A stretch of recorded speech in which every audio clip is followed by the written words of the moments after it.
32 પૂતળીની વાર્તાઓ તમે જરૂર સાંભળી હશે. આજે આપણે આવી જ શામળ ભટ્ટ લિખિત 32 પૂતળીની વાર્તાઓ પૈકી એક નવી વાર્તા સાંભળવાના છીએ. વાર્તાનું નામ છે રાજા ભરથરી. રાજા ભોજ સિંહાસન ઉપર બેસવાની તૈયારી કરતા હતા. એવામાં સિંહાસનમાંથી એક અવાજ આવ્યો અને ચિત્રા નામની પૂતળી બોલી, રાજા ભોજ, આ સિંહાસન ઉપર પગ મૂકશો નહીં. રાજા વિક્રમ જેવો પુણ્યશાળી અને પરોપકારી હોય એ જ આ સિંહાસન ઉપર બેસી શકે. એમના પરાક્રમની એક વાર્તા કહું છું, એ સાંભળો. અને ચિત્રાએ વાર્તા કહેવાની શરૂઆત કરી. ઉજ્જૈન નગરના રાજા ભરથરી, એમના નાના ભાઈ વિક્રમ, આ બંને ભાઈ જાણે રામ ને લક્ષ્મણ. વિક્રમ મોટા ભાઈનો પડ્યો બોલ ઝીલી લેતા, રાજકાજમાં પણ તે ધ્યાન આપતા, રાજા ભરથરીને મદદ કરતા. રાજા ભરથરીના રાણી અનંગસેન, રૂપનો અંબાર, નાજુક મુખ, મૃગના જેવી વિશાળ આંખો, હાથ કમાની દાંડી જેવા, રૂપાની ઘંટડી જેવો મધુર અવાજ, પણ એનું હૃદય રૂપાળું નહોતું. સંગીત અને નૃત્ય કળામાં એ નિપુણ હતી. બુદ્ધિ ચતુરાઈમાં રાજાને પ્રભાવિત કર્યા હતા. રાજા ભરથરી એની આંખે જોતા હતા. રાજા ભરથરીને રાણી સિવાય બીજો કોઈ વિચાર ન આવે. અનંગસેનાના પ્રેમમાં રાજા ડૂબી ગયેલા. એવો રાજમહેલમાંથી બહાર નીકળે જ નહીં. રાણી સાથે બેસી રહે, આડી અવળી વાતો કરે. તેઓ રાજસભામાંય ન જાય, લોકોના દુઃખની વાત ન સાંભળે. રાજ્યનો કારભાર વિક્રમના માથે આવી પડ્યો. લોકોની ફરિયાદ વધવા લાગી. ફરિયાદનો કોઈ ઉકેલ આવતો નહોતો. વિક્રમ પણ રાજાના વર્તનથી કંટાળેલો. એક દિવસ વિક્રમ રાજમહેલમાં પહોંચ્યો.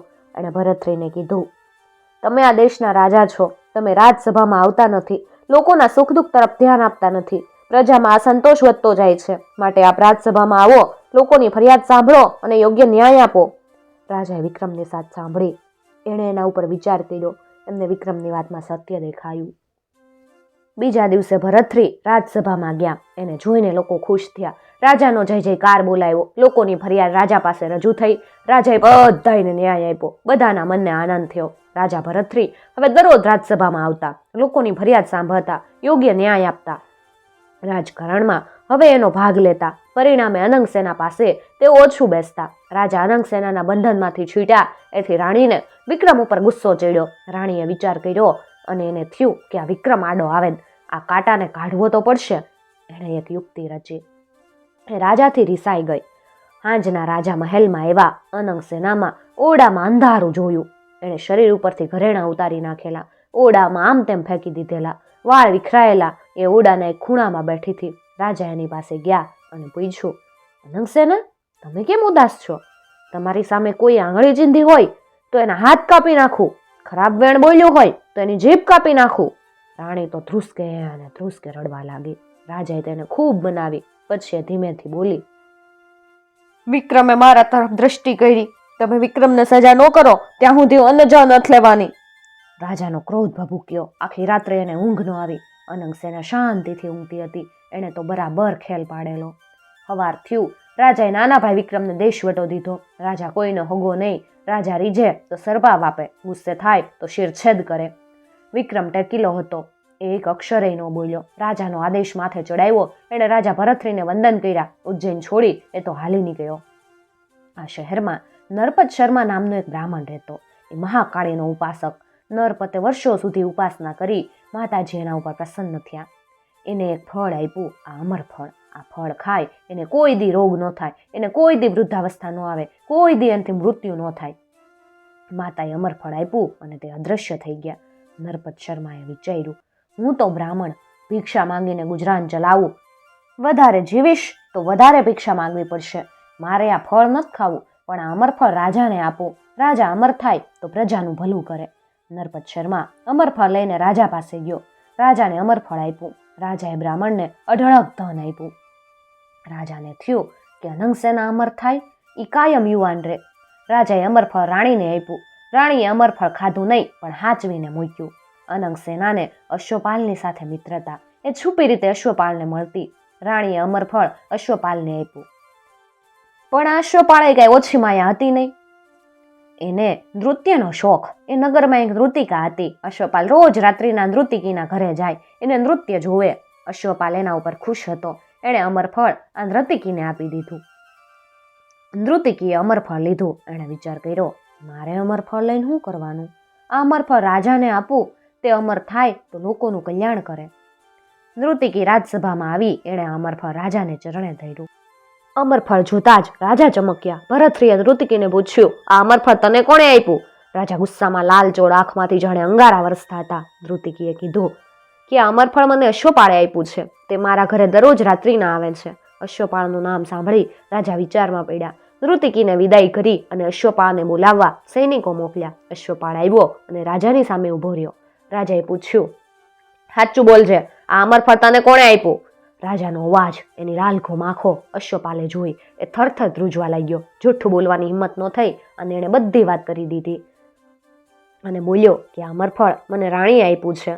રાજા ગુસ્સામાં હતા. એમના ગુસ્સાની કોઈ સીમા નહોતી. એ સીધા રાણી અનંગસેના પાસે ગયા અને રાજાએ પૂછ્યું, મેં તને અમરફળ આપ્યું તો એ ક્યાં છે? રાણીએ રાજા ભરતશ્રીને કીધું કે એ તો હું ખાઈ ગઈ. રાજા રાણીની સામે જોઈ રહ્યા અને અંગસેના જૂઠું બોલતી હતી. ભરતશ્રીએ તલવાર ખેંચી અને બોલ્યા, તે અમરફળ ખાધું જ ને, એટલે જ તું અમર થઈ ગઈ. તારું માથું આ તલવારથી કાપીશ, પણ તું મૃત્યુ નહીં પામે. તલવાર જોઈ અને રાણી ગભરાઈ ગઈ. એ રાજાના પગમાં પડી. આંખમાં આંસુ આવી ગયા. એને પસ્તાવો થતો હતો. એ બોલી કે મેં અમરફળ નથી ખાધું, એ ફળ ખોવાઈ ગયું. રાજાએ કીધું, ખોટી વાત કરમાં, આ તે ફળ કોને આપ્યું છે? ભરતશ્રીનો મિજાજ પારખી અને રાણીએ એને બધી વાત કરી દીધી અને આ ફળ અશ્વપાલને આપ્યું તું એ વાત કરી. રાજા ભરતશ્રીને સખત આઘાત લાગ્યો. ભરતશ્રી એમના ઓરડામાં આવ્યા અને વિચાર કર્યો કે અનંગસેના, એના પ્રેમમાં હું આંધળો બન્યો. એના વચનમાં મેં વિશ્વાસ મૂક્યો. વિક્રમને દેશવેટો દીધો. રાજાને આ સંસાર ઉપર વૈરાગ્ય આવ્યો. ભરતશ્રીએ મૂલ્યવાન વસ્ત્રોનો ત્યાગ કર્યો. ભગવા વસ્ત્રો પહેર્યા, હાથમાં કમંડળ. ભરતશ્રીએ મુખ સંપત્તિનો મોહ છોડી દીધો અને મહેલમાંથી બહાર નીકળી ગયા. આખા નગરમાં વાયુ વેગે વાત પ્રસરી ગઈ. નગરના લોકો એકઠા થયા. લોકોના ટોળે ટોળા બધા રાજાના પગમાં પડ્યા. ખૂબ વિનવણી કરી. પ્રધાનો રાજાને કરગરતા હતા. પટરાણીઓ હૈયા ફાટ રુદન કરતી હતી. ભરતશ્રીનું મન ચલિત ન થયું, પણ રાજા ભરતશ્રીનું ધ્યાન ઈશ્વર તરફ હતું. એ આગળ ચાલતા ચાલતા ગયા. રાજમહેલમાં વસનાર ભરતશ્રી વનમાં હાલ્યા ગયા. ઉજ્જૈનમાં રાજા નહોતા. પ્રધાનો કારભાર હલાવતા. પ્રધાનો મૂંઝાતા હતા. વિક્રમને શોધવા માણસો મોકલ્યા. વિક્રમ તો યાત્રાએ નીકળ્યો હતો. ઉજ્જૈન તો ધણી વિનાનું, ધોરી વિનાનું. વેતાળ નામનો એક રાક્ષસ રોજ રાત્રિના આવતો. 10-20 માણસોને મારી નાખતો. વેતાળે તો નગરમાં કાળો કેર વર્તાવ્યો. લોકો ત્રાસી ગયા હતા. પ્રધાનોએ વિચાર કર્યો કે આ રીતે માણસો મરશે તો નગરનો નાશ થશે.